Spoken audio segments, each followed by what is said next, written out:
Welcome to No Visible Bruises, the podcast that shares real-life survivor stories of narcissistic abuse, domestic abuse, and coercive control from a physiology first and nervous system perspective, because you can't think your way out of this. You need to feel to heal. I'm Caroline Strawson, a survivor myself and now a trauma expert and educator. I am here to create change and understanding of the unseen abuse that we are not taught about in schools, and to heal from the inside out at a nervous system level.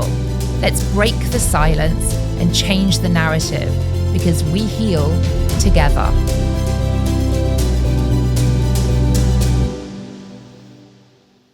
In today's episode, I'm talking to Kirstie Haysman.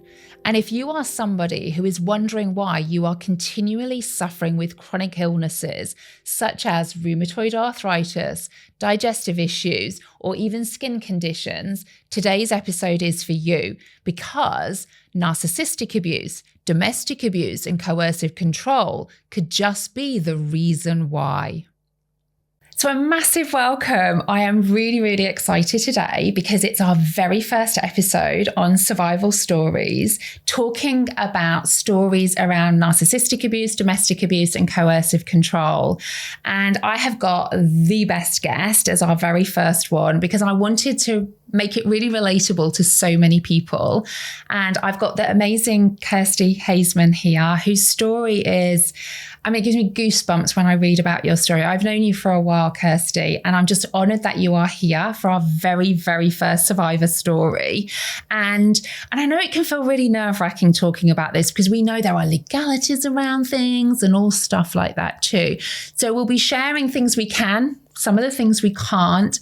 But throughout this session, Kirstie, this is a session for you. You know, I'm here to help and support you in our inaugural first episode.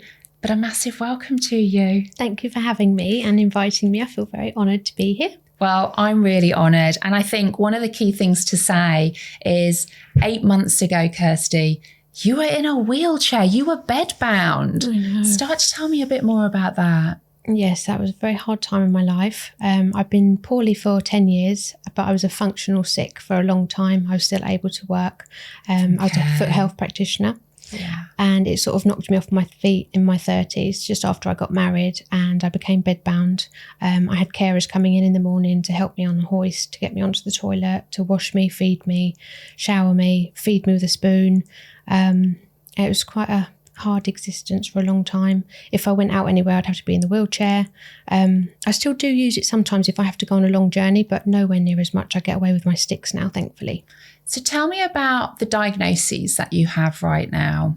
So currently I have rheumatoid arthritis, Lyme disease, Bartonella, which is like an infection that can go to the brain and the heart, Babesia, which is like a form of malaria. I have lupus. There's so many, it's hard to remember them all. And now, because unfortunately long-term steroids have given me osteoporosis. So there's obviously side effects with the medications, and I need a new hip, and my knee isn't looking great either. Gosh. And I think one of the reasons I wanted to have you on as our first episode was the chronic illnesses that are associated with what you have experienced. And I think for many of us, when we have these chronic illnesses, and, you know, the listeners may know, I had non-alcoholic fatty liver disease, I had a heart condition, I had IBS, and I just put them down to life. You know, these were diagnoses that I had. I hadn't connected the dots that it was because of the abuse I'd experienced and these perpetual survival responses that I had been in. And one of the main interests as well that I really wanted to have you on, Kirstie, is, you know, many people will know if they've read my book, my mum had rheumatoid arthritis in her early 30s, such a debilitating chronic illness. And whilst not life-threatening as such, it really is life-limiting. Yes. And, you know, I always used to think with my mum, I felt really sorry for her that she had to, you know, endure all of this pain. But knowing what I now know around internal family systems, which is the evidence-based parts therapy that I use, her rheumatoid arthritis, with the pain she was experiencing with that, the physical pain, was actually a great distractor from the emotional pain. As I share that with you about my mum and the distractor from emotional pain, and thinking of almost like a shopping list, really, of these chronic illnesses that you have, how does that land with you? Yes, it does sound hard actually, because at the time when I started to have the symptoms of the rheumatoid, when my hands were starting to swell and get deformed, I had cancelled a wedding to somebody. It wasn't right for me, we'll say that, 72 hours before. Yeah. I threw like an empowerment party for me and my daughter. That was just sort of like a coping mechanism, so I couldn't deal with the fact that this is happening. So the day had to stay exactly as it was, minus the groom. And, you know, it was a lovely day. I had all my family and friends there for support, but it was a big kick in the teeth. The relationship was very volatile, and on top of that, I had me and my mum weren't getting on very well. Also, I had the father of my child who wasn't getting on very well with him. We were in and out of court for custody battle. There was a lot on my plate at the time. I was trying to run a full-time job. I was working nights as well, 8 o'clock until 4 in the morning. And obviously with a young one, you don't sleep very well. So I feel like my body just crashed from it all.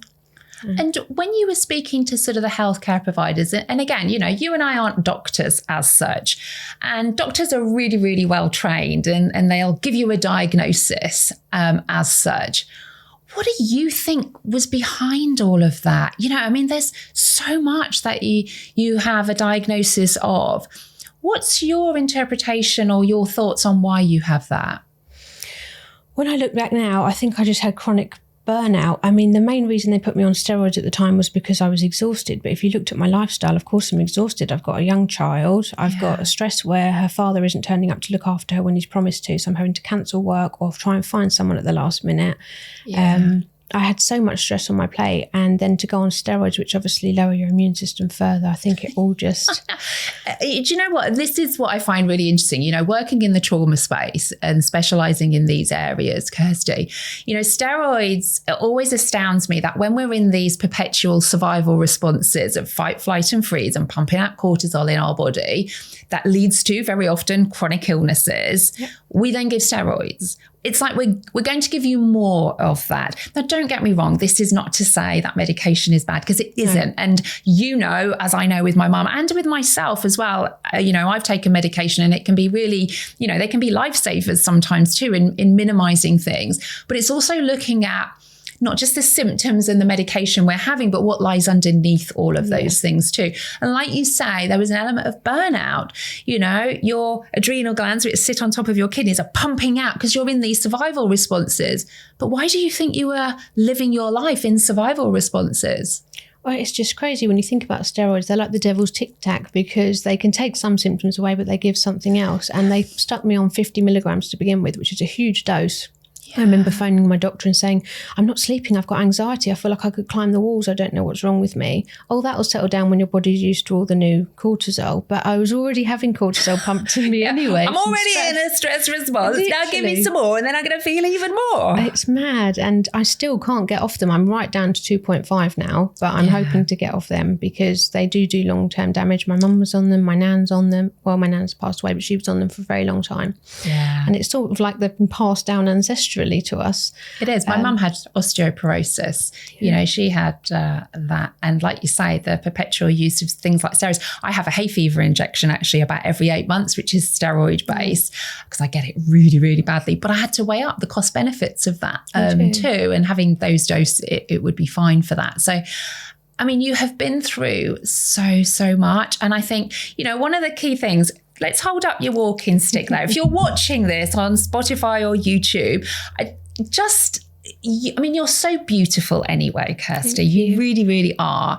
And, you know, you've come in here and you can see, obviously, the arthritis on your hands. You've just been showing me your knee beforehand as well. And you have these really cool walking sticks. And, you know, whilst you know this has limited your life as such with your mobility, you're still showing up. And I applaud you for that, because, you know, that is one of the first stages, isn't it? Where you're coming out of being in these survival responses and looking at relationships that we've had, why we were in those, what they have meant for us, and then connecting the dots of the physical and physiological effects of all of those. We talk a lot about the psychology of being in abusive and toxic relationships, but we don't necessarily talk about the physiology and what happens in our body. And for you, experiencing what you had and then getting the diagnosis, very often we don't connect the dots with all of that. It's just like, oh, I now have this. Oh, I now have this. And it's only when which I think is amazing. You start to connect the dots. And I know you came into my world sort of 6-8 months ago, starting to do some of my programs and everything. And I just feel really honored that 8 months ago, you're in a wheelchair, bedbound, and you're going through some of our programs, which are very somatic based, so nervous system based. Yeah. And you're walking in now, granted with a very cool walking stick, I have to say. And I know you have about 10, don't you? I do. They're all sparkly and wonderful. But you know, the power of what we can do. And I think the key here, Kirsty, is so many people think that they're stuck when they've been in these abusive relationships, that when they come out, we're giving all the power away to the other person because we're purely focusing on them. Sharing some of the things you've already shared so far, Kirsty, about some of the chronic illnesses that you have as a diagnosis, sort of even just sharing some surface level of your story that we'll dive deeper into through this episode. What sensations do you start to notice in your body with that? My body just feels heavy in here, and I always get this feeling when I'm going to talk about it, like I need to swallow, and it's like I'm swallowing my emotions, or I try and put on a brave face like I'm not in pain, and only the closest people see me when I'm on the floor crying in pain, and I just want to give up. But I never will give up because I have my daughter and she holds me to this earth and always will.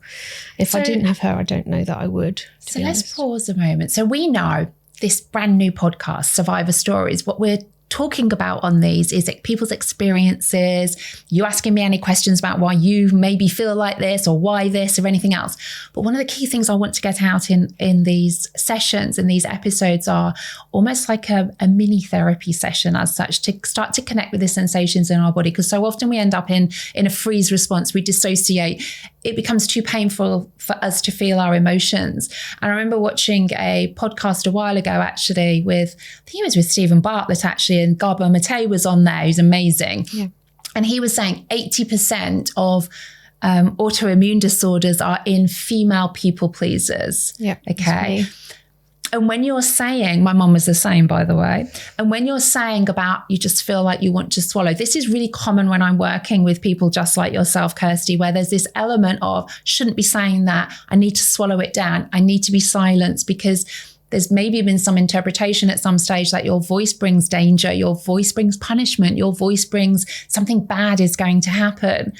Would it be okay if we just focus maybe on that area in your body right now where you feel like you want to swallow that down? Would it be okay to stay with that? So let's just stay with that. And remember, in these sessions, we have our little box of tissues. We got those specially, I'm sure. Yeah. Do you know what? My kids always say to me, did they cry? And I'm like, yes. And they're like, oh, good session then, Mom. Like this. That doesn't mean, obviously, everybody has to cry. But we live in a busy, busy life now. And we suppress our emotions so much. And I think it's so important for us to give space to feel. You know, from a human perspective, our physiology, the feelings in the right space to be felt are really important to be heard. So let's just focus on that feeling right now. And tell me what you're noticing. I can feel my jaw and my teeth clenching together. My body sort of feels like it wants to get up and run because it's like, you shouldn't be talking about this, you know. Which is the flight response. You know, that's the flight response. And what's really interesting when I'm working with clients around somatic experiencing, if you were in my, you know, my therapy room, I'd be getting you to get up, literally. We'd need to be following through on those impulses to have a completion of a trauma response cycle with all of that. So I'd really invite you, Kirsty, just to notice the impulse that you want to run away, you want to go into that flight response, because we have to honor all of those things. If we want to be shifting and having these completions and going back to a sense of social engagement within our nervous system, we have to allow all of those feelings to be felt, the voices to be heard, to have that completion. So almost like the nervous system goes, oh, I'm here in this present moment right now, safe, not back in when perhaps that danger was felt. So let's just take a moment and come back. Notice maybe those impulses of to run away, and just lean into that. And let's see what happens. Yeah, I can feel like shaking in my body. Yeah. Would it be okay just to kind of let that happen? Yeah. Again, particularly as women, we think, I can't shake, I can't show this. People will think I'm crazy. People will judge me for that. You know what? This is physiology. This is a natural physiological response in our body. If you think about wild animals, if they're being chased and then they come back to a sense of safety somewhere, very often they will shake. They're shaking out that kind of survival energy, and then they kind of go, ah, and then they're back in the present moment. So if you're okay to stay with that, you know, just notice sometimes it's a little twitch and a little kind of like this. And that's okay. Because if we don't allow that to happen, if we don't discharge this, it stays inside of you, leading to inflammation, leading to those lists of chronic illnesses. So let's just stay with that for a moment.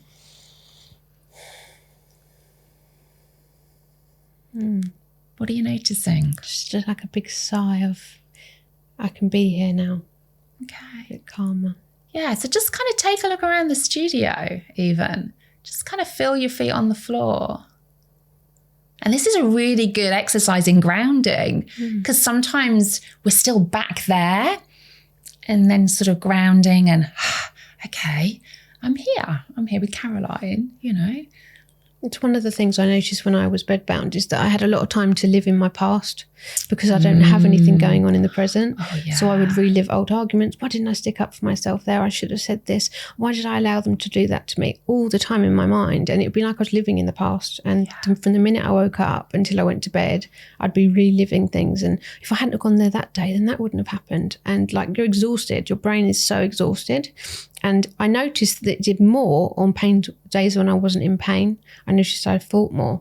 So I think when I was in a lot of pain, I couldn't really have time to think about that because I had physical pain going on. So it's like a perpetual cycle. Absolutely. When we work with internal family systems, we actually look at things like pain or rheumatoid arthritis as a protector part, which might sound crazy. How can a chronic illness be a protector? Would it be okay to do some parts work with you with that, Kirsty? So let's look at, what would you prefer? We can look at pain as a protector part because there's a lot of pain that's going on, or we could even do it as rheumatoid arthritis. What kind of, do you feel the calling for that? Which part would you like to work with? Well, I've got a lot of inflammation going on at the moment, and a lot of things have happened in the last few weeks. So I definitely think there's a correlation with that. So maybe do rheumatoid, because I think that's my main problem. So let's look at rheumatoid arthritis as a protector, which might seem crazy. You know, there'll be people watching thinking, protector, how can that be? Because it's painful. And one of the reasons I trained in IFS actually was because they did a research on rheumatoid arthritis to work with patients using IFS with great results. You know, when we think about rheumatoid arthritis, you know, it's joint limiting and it's sort of eating away, and it's an autoimmune disorder. If we're in a survival response, if you imagine as human beings, we're built for survival. That's what we focus on, survival and to move away from pain. So when you're experiencing these relationships from childhood to these abusive relationships, Kirsty, your body is in a survival mode. It's not bothered about your immune system, your digestive system, your endocrine system functioning effectively. The number one priority for us as human beings is survival. So when you're in these positions, let's do some parts work on this rheumatoid, okay? So when you think about this rheumatoid arthritis protector part, where do you notice it in your body? My fingers, definitely. Yeah. I did have a healer say to me, I'm trying to hold on to bad relationships, and that's why your hands are like this. And I had another healer from Bali that said that it's constant criticism from a mother wound, which makes a lot of sense to me as well. Yeah. And again, really interesting. I'm holding on to these bad relationships. It almost sounds, and I think this is such an important point when we're talking about these types of relationships, because people think, well, just leave then, just ignore them then, just don't engage. It is not as easy as that when we're talking about the physiology and almost the addiction to these relationships, because these relationships produce cortisol in our body that very often we've become addicted to, very often from our own childhood interpretations in relationships as well. We're not used to being in a safe relationship when we feel good enough. We're used to feeling in survival in relationships when we don't feel good enough. That's our version of normal. That's our version of love. So we're kind of clinging on to those to have a completion of those responses so we can go back to feeling a certain way. So we kind of feel it then, fingers and things like this too. If you had to ask that rheumatoid protector part, remember they're always there with a positive intention, albeit destructive. If you had to ask that part of you, Kirsty, Why is it there? What is its role for you? What do you think it would say?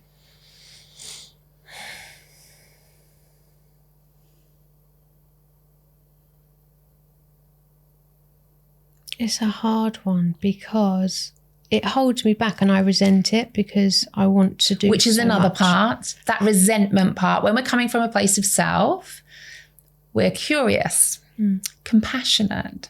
That resentment is not part of who we are from a self-leadership, self-energy perspective. So I get it. We've got this rheumatoid part, and when we focus on that, there's a resentment part coming in, all doing great jobs of distracting you away from something. And we're going to dive a bit deeper and get curious about what. Okay. So ask that resentment part, wouldn't mind just sitting to the side for a moment while we stay with, we'll come to it, but we really want to focus on this rheumatoid protector part right now. I feel like it's because I've tried to do so many things in my life, and I wanted to model terribly when I was younger. I really wanted to. My mum used to take me around all the modelling agencies, and they'd all tell me that I was too fat. I was overweight. I needed to lose a stone. One even got my cheek and went, "Look, how could you model?" And I did do. I'm glad I didn't go in there. They'd have had a fistful. But they literally. So that was horrible to hear that all the time, obviously. Absolutely. And I did do modelling. I did do quite a lot of modelling, but not like I wanted to do. And they always tried to send me to glamour modelling, and I didn't want to do that. Yeah. But all of that rejection all of the time, I feel like maybe if I'm ill, I can't be rejected because I can't do it anyway. That could be a possibility that is that. The other thing is, as a child with my mum, if I was sick, I would get love from her. And so... Got goosebumps. Yeah. Yeah, I got goosebumps then, Kirsty. If I was anything wrong with me, she'd be up the hospital or the doctor straight away telling them, if I had a urine infection, she's got kidney failure, she's got this, she's got that. Okay. Get Extreme. her tested. Yeah, get her tested for this, get her on this pill, get her on that pill. She'd have me blood tested all the time for lupus because she had it, my sister had it, and my nan was... Wow, generational trauma, right? But mine kept on coming back negative, and mum didn't want to take that as an answer. So she wanted me tested all the time because she wanted to believe I had lupus even though I didn't. And the interesting thing is, after I had my daughter and I went through the stress of the labour, my blood test went positive for lupus. Wow, I mean, the body is just so incredible, isn't it? I think when we really start to get curious about, what's happening, not just accepting this is how it is and that's it, but really getting curious about this, it's fascinating. And what was really interesting there, Kirsty, is you said, this rheumatoid protector part is holding you back because there's a fear from this part that you might be rejected. So my question, if you ask that part of you that is fearful of rejection, is fearful of these elements, if you had to ask that part, why does it think you can't cope with being rejected as the amazing woman you are today? What would it say? Why is it so I don't feel amazing. I think that's why I can't take compliments. When someone says you're so pretty, it makes me... I feel like my whole body's saying, no, you're not, no, you're not, no, you're not. They're just trying to be nice. Which is a part of you again. So if I give you a compliment, there's a part of you going, no, no, no, no, no, and everything else. That's not coming from a place of self. Remember, protector parts are there for a reason. They're there with a positive, loving intention for you. Remember, we're built for survival. And we all have these parts and sub-personalities of us. And in IFS, it works on the premise that we all have a self who has traits of things like confidence and clarity, compassion, curiosity. And then usually in our childhood, we have these experiences where we interpret them in a certain way, meaning we see them as a reflection of ourselves. I'm not good enough. I'm not worthy. I'm not lovable. I'm not important enough. And it kind of creates in IFS what we call an exile. And then everything is about not feeling the pain of that exiled wound.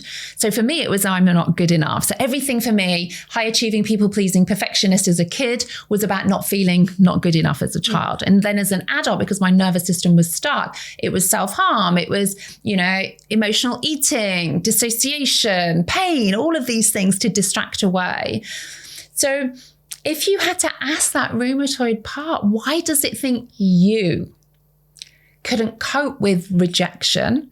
Because we all get rejected in life as such at some point. Yeah. What is it about this part for you that it thinks you couldn't cope with that?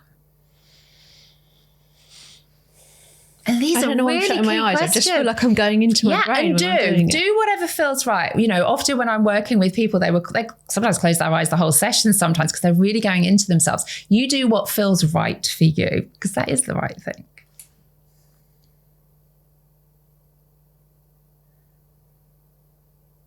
Oh, that's weird. So when I was younger, my mum never wanted me to watch any horror films. Quite rightly when I look at it now, because they're just awful. Yeah, they're a good thing, really. But my mum used to always say, don't watch those films because you can't handle it with your brain. Your brain can't handle that. Wow. You know, that will tip you over the edge. You'll be tipped over the edge. She had obviously had this fear of that. And so I feel like I can't be exposed to too much bad stuff because I won't cope with it.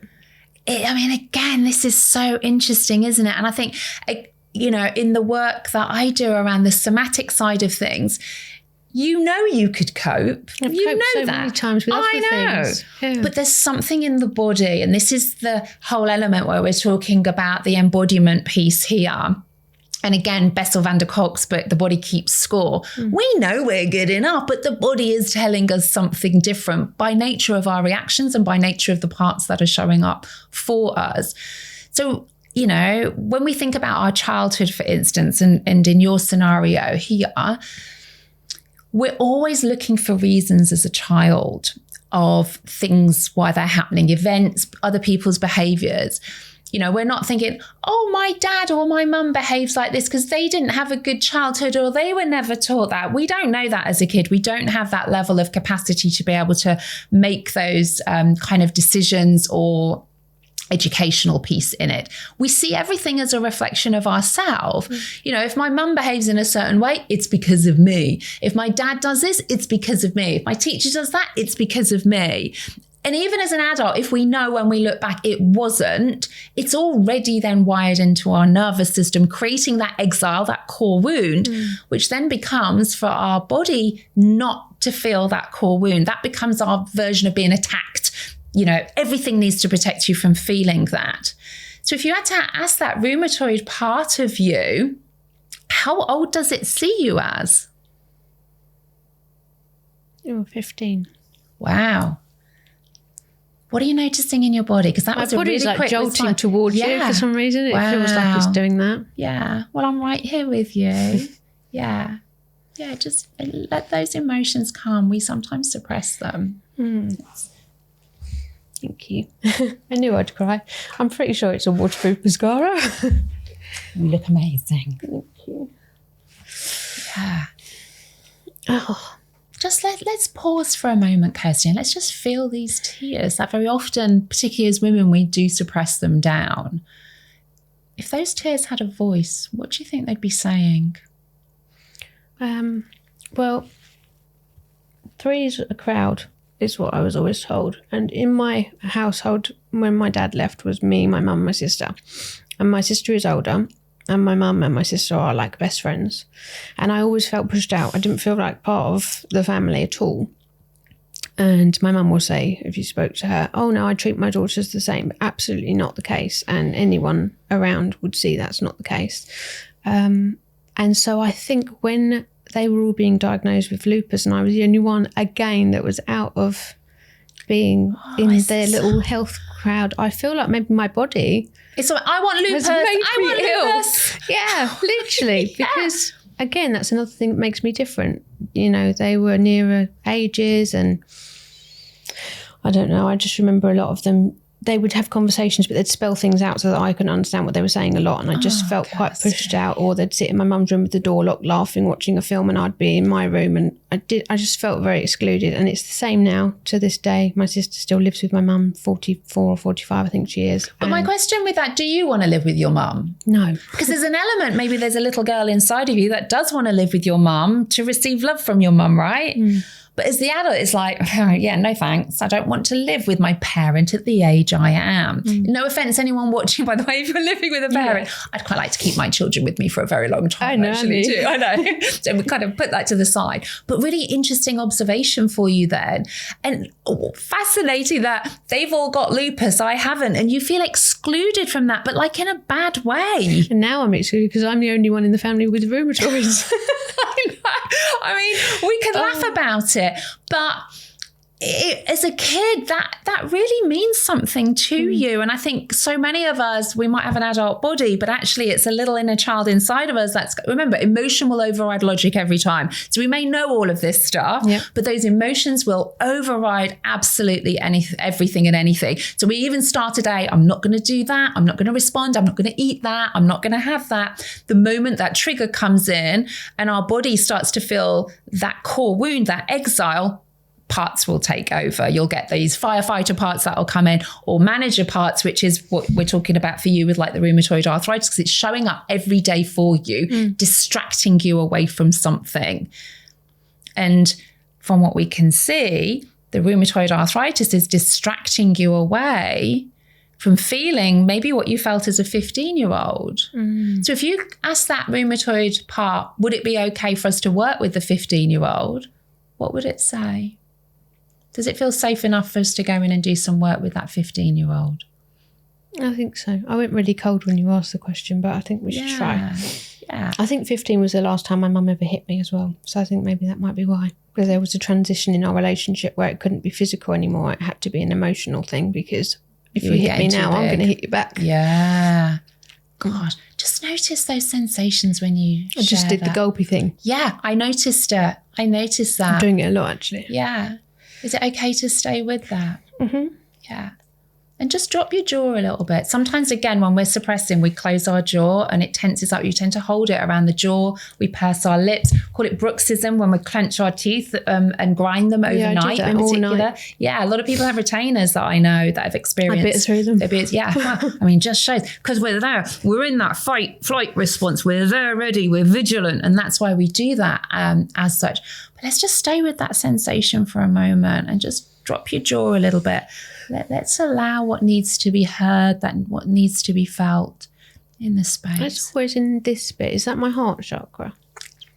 It can be whatever you want it to be. Because, again, I'm very sensation-based. It's very much around the physiology as such. And, again, I'm very spiritual on things like this too. But if you feel it there, let's focus on what you feel there. It needs to be heard, and let's see what happens. Because there's no right or wrong in any of this. It just is. Yeah, it feels like a bouncing ball that's hitting all the walls, that's trying to get out but can't get out, because when it hits the roof, it's pushed down again. Yeah. That's the only way I can describe what it feels like, what's going on. Great analogy with that. So it's like it wants to come out. So if we ask that bouncy ball as such, what does it think would happen if it did come out?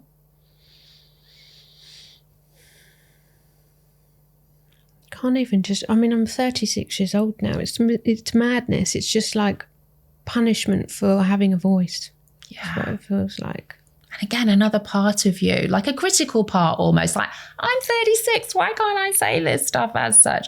And it's really important, there are no bad parts of you. There are parts there working so hard for you to protect you from feeling something that your system thinks is going to be too painful for you to feel. Clearly, this one that we're working with, it's for the 15-year-old to feel like that. So let's just stay with the bouncy ball for a bit.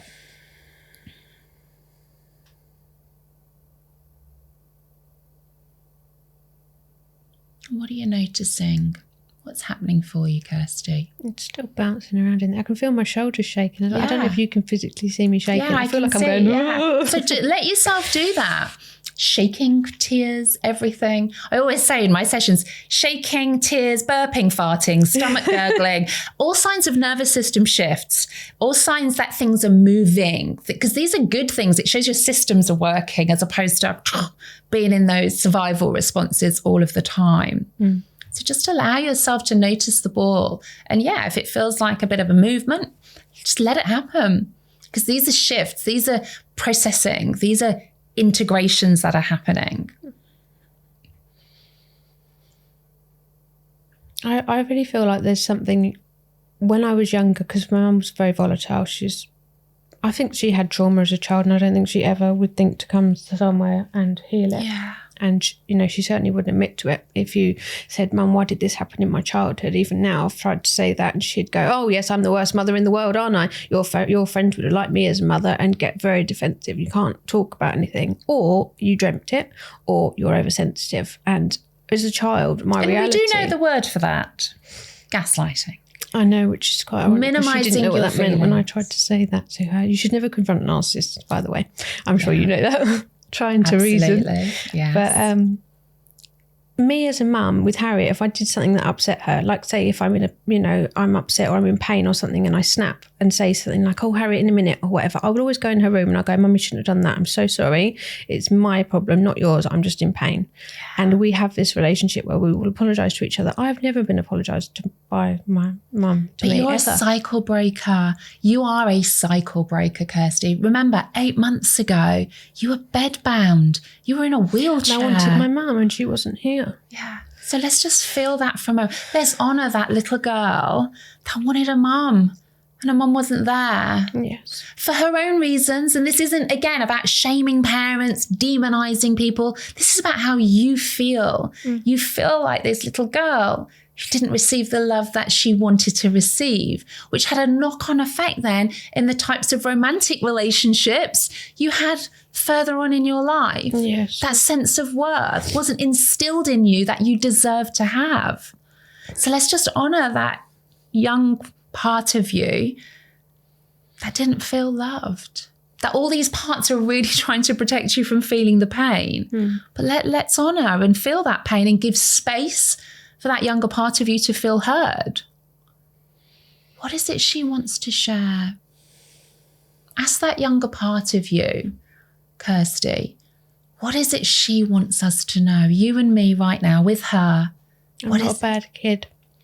Yeah. I was always told I was a bad kid. You're a naughty kid. You were naughty. And that justified I was smacked so much and hit so much.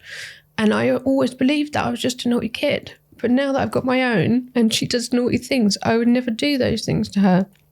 I wouldn't lock her in her bedroom and let her wet herself because she can't get to the toilet, and then smack her for going to the toilet in the room because there was nowhere else to go. And I wouldn't hit her and then deny it to everybody, or just, you know, and I don't even think it's her fault because I think she's so traumatised.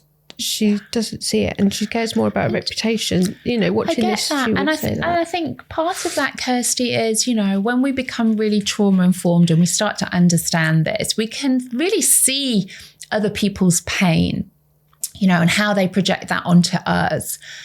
But it still doesn't excuse the behaviour. You know, we can explain it. You know, abuse is abuse. And whilst we can explain it, we are not excusing it at any given point in this. And I think, you know, for you experiencing all of these things that you have, you know, not just in your childhood, but in other romantic relationships that you've had too, your body really became accustomed to being in these relationships, which are really often formed in our childhood. You know, our sense of worth really needs to come from our parents, that kind of co-regulation for us to feel safe enough to self-regulate, for us to know simply for being who we are worthy, we are good enough, wasn't really shown to you. And again, this isn't about shaming parents. If they don't know how to do that, the key in trauma healing is not in changing anybody else. We can understand, but often people won't change. We have zero control over that. The only thing we can focus on is how are we receiving their behavior?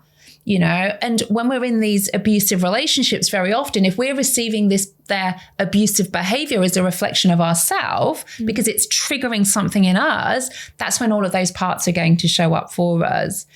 What we want to work on is to really recognize, even if they behave like this, I know I'm still worthy and I feel I am still worthy. We know it not just in our minds and our brains, we feel it in our body, meaning those protector parts don't need to show up. We're just coming from a place of self-energy at that particular point. And this is the trauma work that we do. You know, we want to get those parts to recognize you're not 15, you're not 10, you're not 5, you're 36.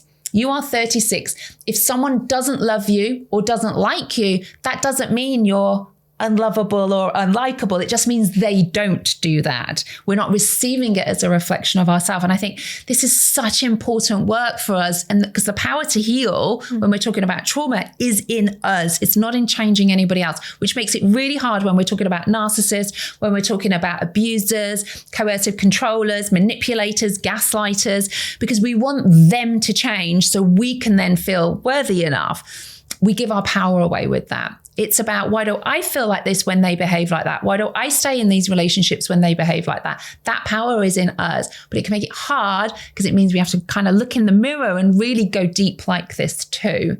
And, you know, that 15-year-old girl who just wants to receive love from her mom and didn't receive it, what do you want to say to her? What do you want to say to that younger, wounded part of you, Kirsty, who didn't receive the love that she really wanted to and felt like maybe it was her fault and all of these things? What do you want to say to her?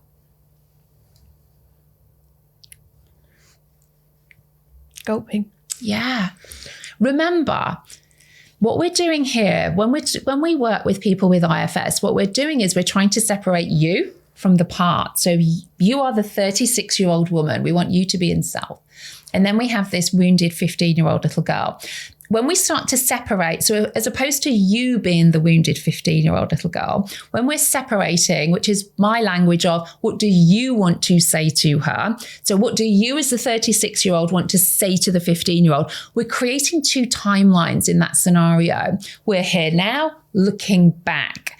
Because very often when we're being ruled by these parts, remember, parts are protecting the 15-year-old and the younger versions of yourself that have been wounded. They're not protecting you as the 36-year-old. Your system doesn't recognize yet, when we talk about these wounds, that you are who you are today.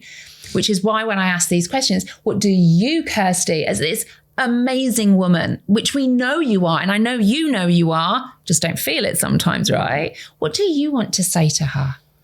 God, when you say that I'm an amazing woman, I have my mum's voice going, you don't know her. Yeah. And did you notice what your body did when I said that? So when I said you're an amazing woman, there was an element of going back. It's almost like I'm looking down, which is a real shame response. I feel like you're not seeing who I can see the shame in your physiology. So let's just stay with that for a moment. And I am sure people watching and listening to this right now will relate to how you are feeling. You know, everything that you've experienced led you to be in those abusive relationships. Everything. This isn't your fault. It's not anybody's fault.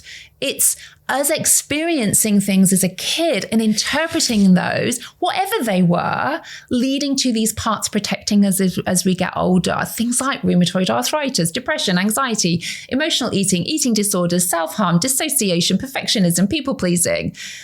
They're all there with good intentions for us to distract and soothe us. So just feel into that. Notice the sensations of that 15-year-old who feels like a fraud. And what do you want to say to that 15-year-old who feels like a fraud? And let the shaking come.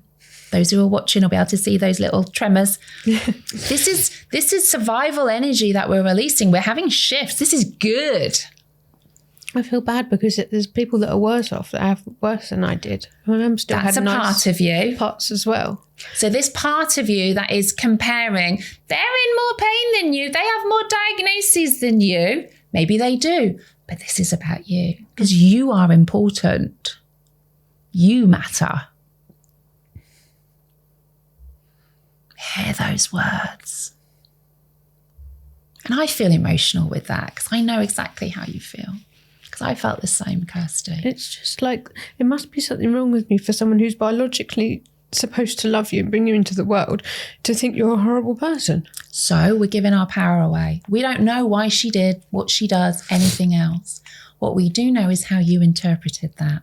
You can love my sister though. Yeah.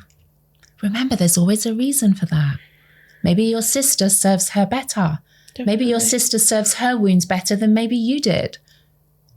That was better supply. Yeah. That doesn't mean just because of that, your, worthiness, lovability, importance, enoughness isn't on a spectrum. You are simply for being who you are. It's not, well, you know what, because your mum loves you, might love your sister more. That means you're 8 out of 10 lovable. You're lovable anyway.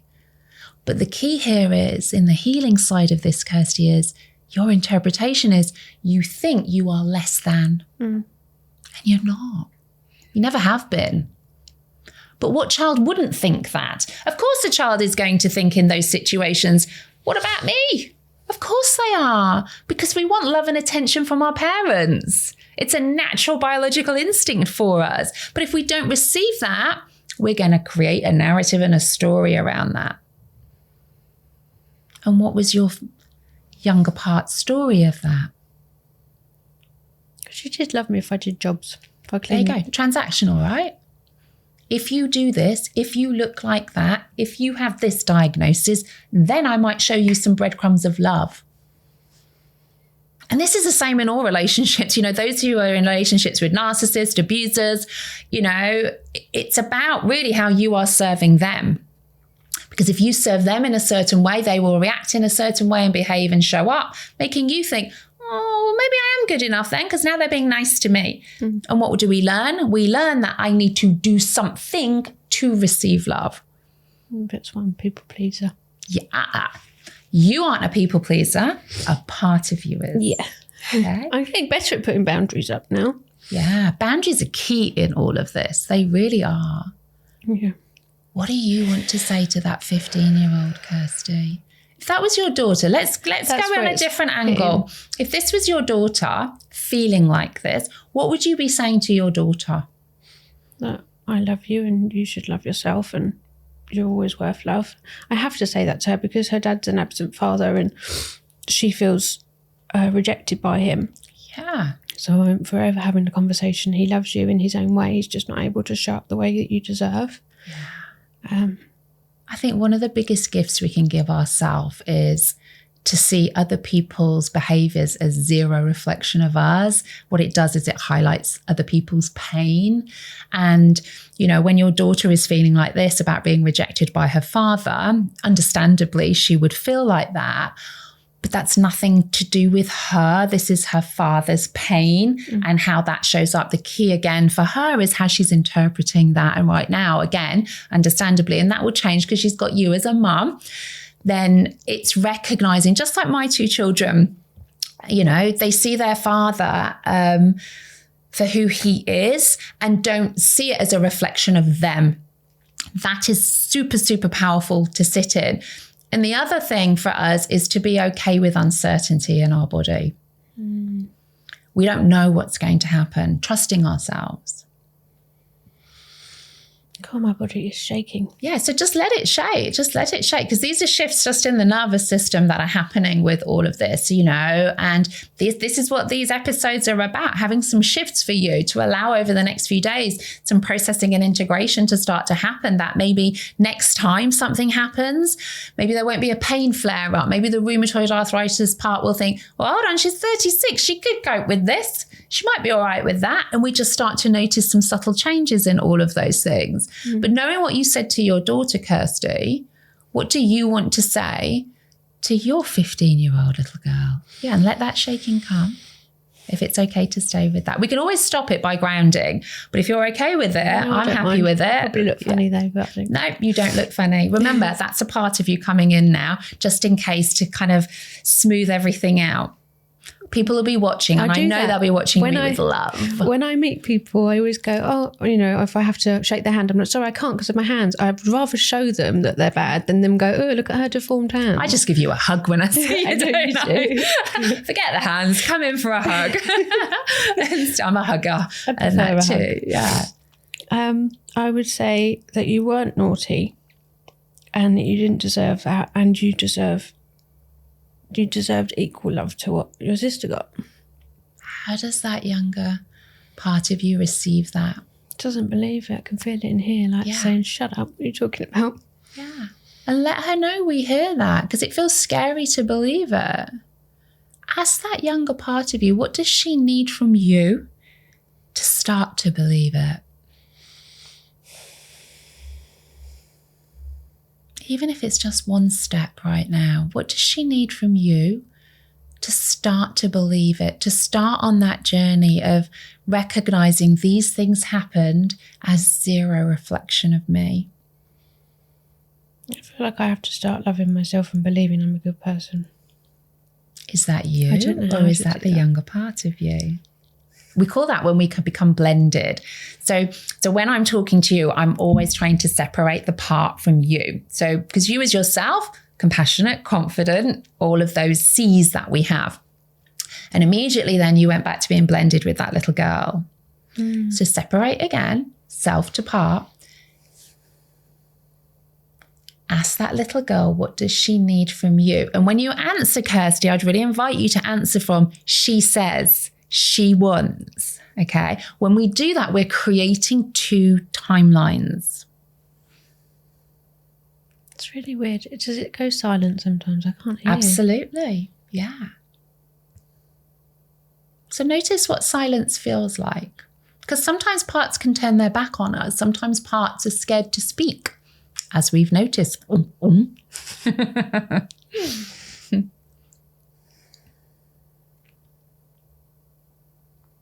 No, I just keep having thoughts in my head that I need to get well and I need to be successful and start living. And so I feel like... This is the self. This is you. It is. As a 36-year-old woman. Look how you changed then. It was I almost felt like you were going to go off and go like this then. I felt that. Did you feel that? I did. Did you notice the shift in your voice then? Yeah. Yes. Why did that happen? Why do you think it happened? I got defensive, I suppose, maybe. Okay. So notice what that feels like. That is self-energy. I feel stuck. I feel stunted, like someone's got their hand on my head and I'm trying to get going and I can't. Yeah. So ask that part of you that's got their hand on their head, your head, what does it think would happen if they took the hand away? I can't be more successful than my mum. So ask that part, why does it think you can't be more successful than your mum?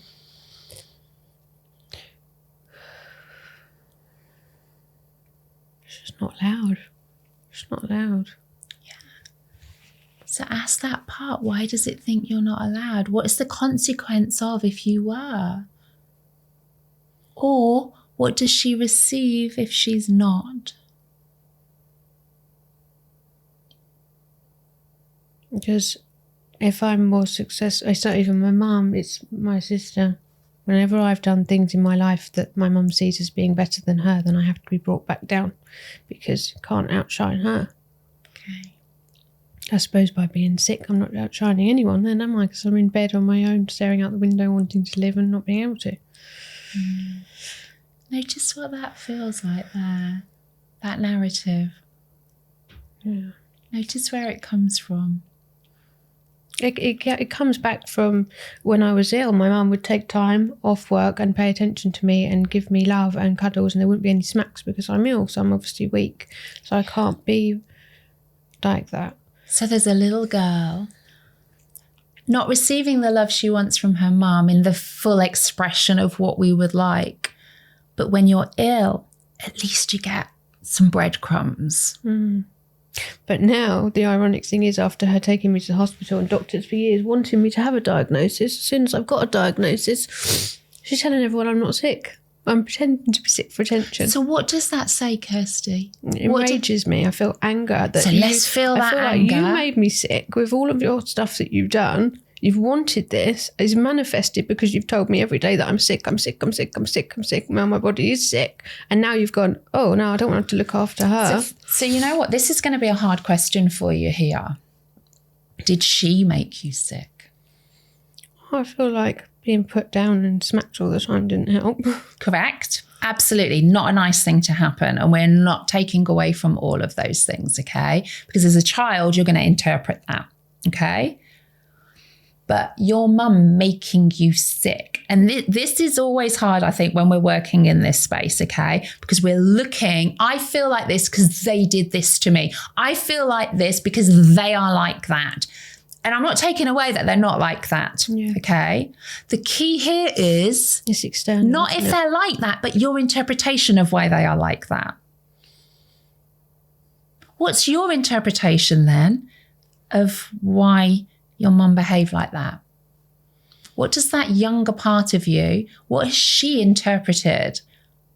What's her core belief as to why maybe her mum, and then in those other relationships you've had as well, Kirsty, what is that interpretation for you? What do you deeply feel about yourself as to why they've all behaved like this towards you, making you ill?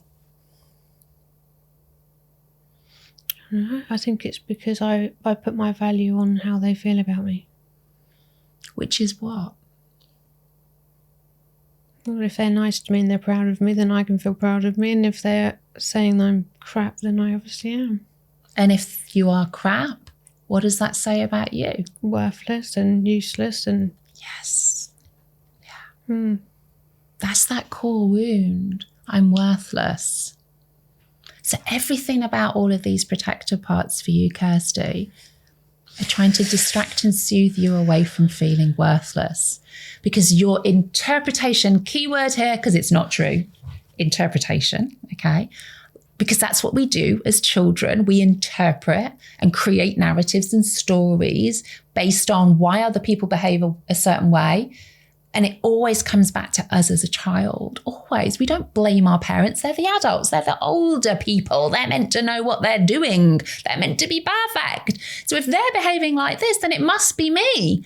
I must be worthless. And then the learnt behavior is, if I'm sick, at least I get something and I feel marginally less worthless. Meaning if we're used to feeling worthless and in these survival responses, no wonder you've gone on to attract these narcissistic relationships in your adulthood, because your version of love is to feel worthless. That's what you learned. Yeah, and then when I had a really nice boyfriend when I was a teenager, I threw him away because he was too nice to me. You sabotage it. It's like, I don't recognise these sensations in my body. Where's my nice cortisol? Where is it? I don't know this. I'm going to cause arguments. No. Sabotage. Self-sabotaging part. Because it wants to keep you vigilant because that's what it knows.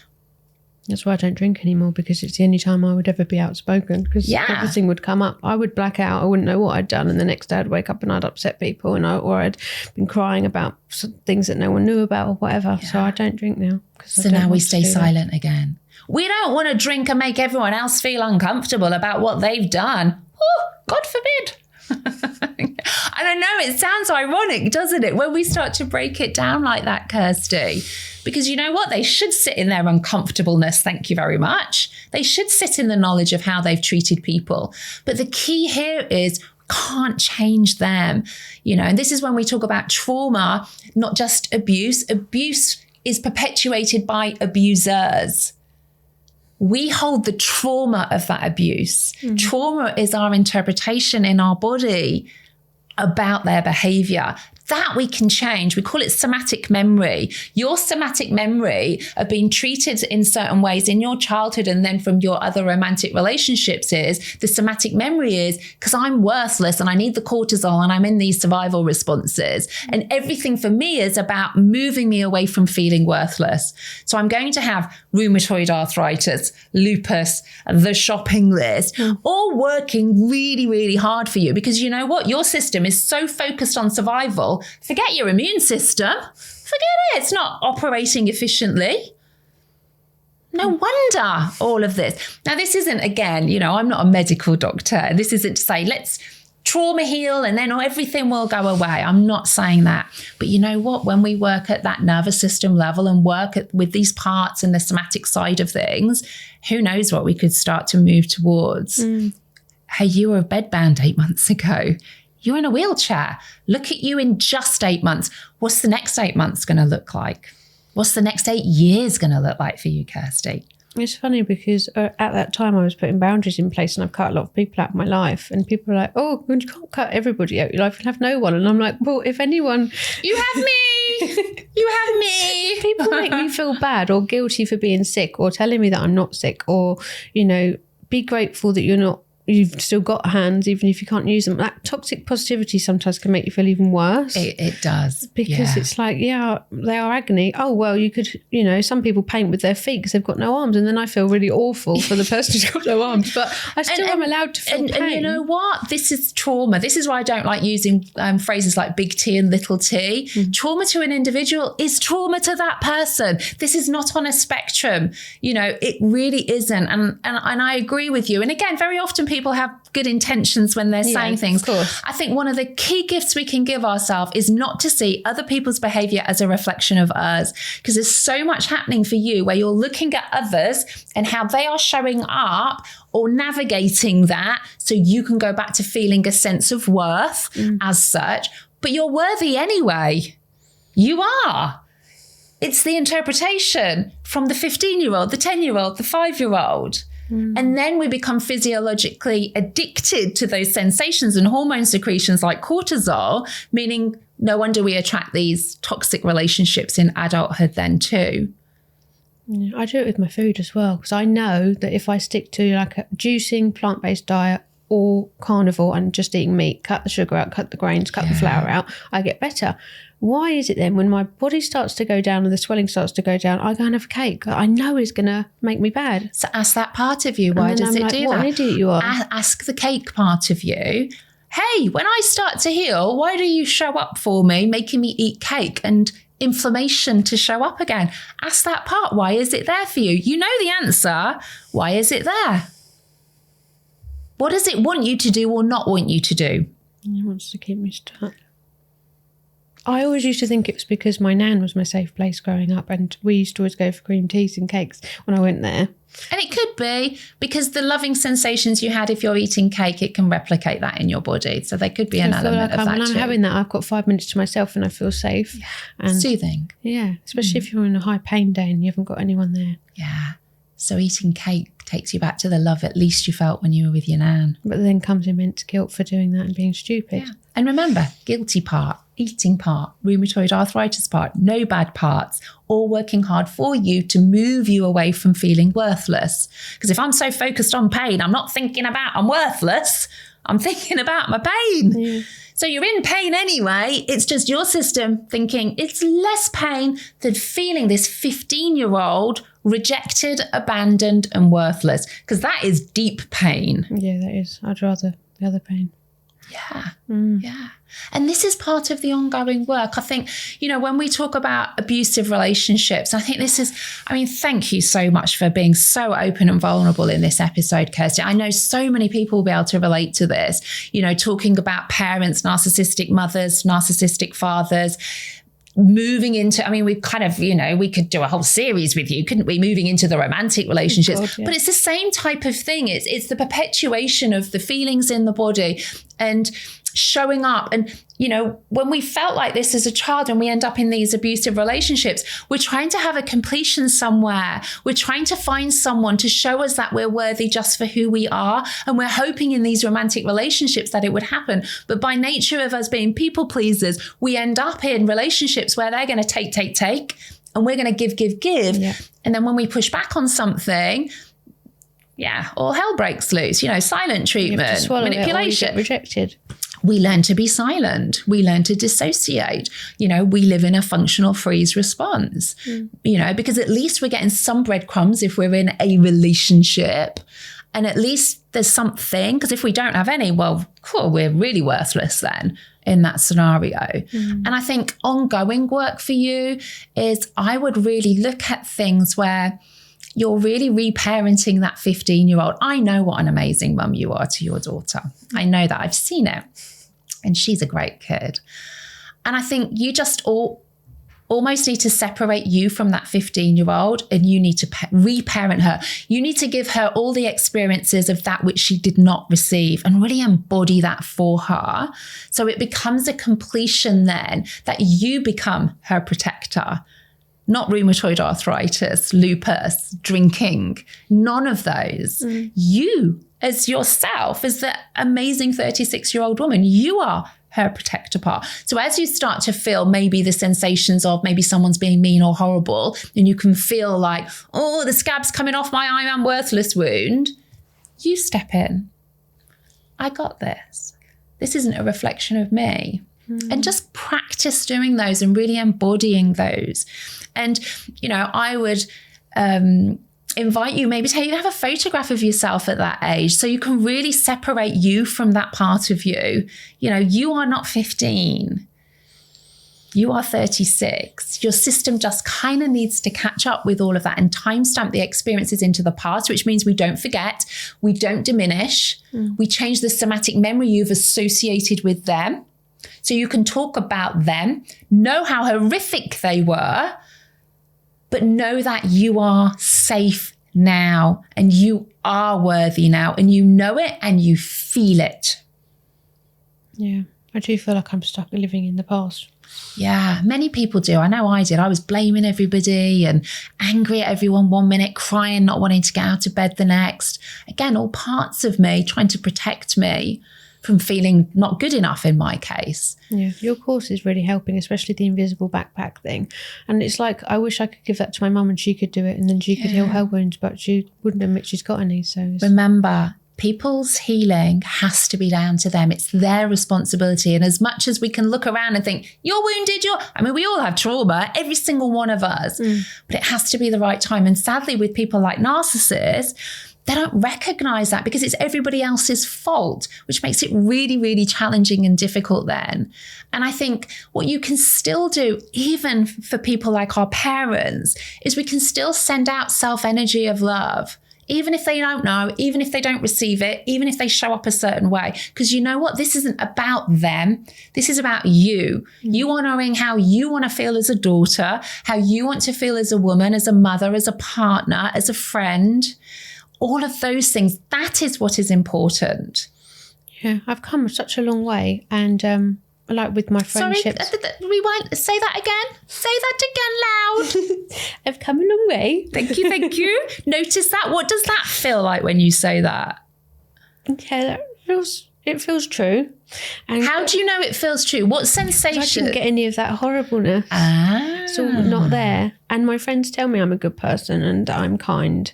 And my daughter's happy and we've got a great Do you bond. know that though? It's okay, your friends saying it, but are you embodying that for you?